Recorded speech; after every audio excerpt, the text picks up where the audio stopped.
Assalomu alaykum.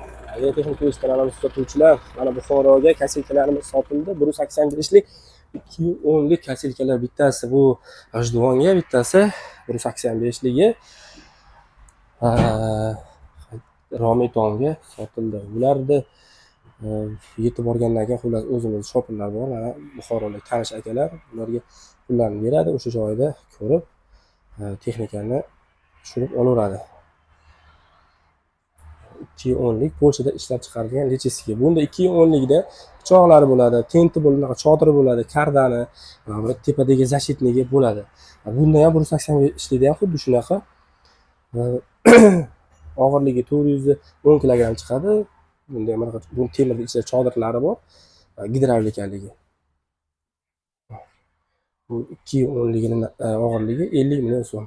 50 million so'm deyman. 500 kg.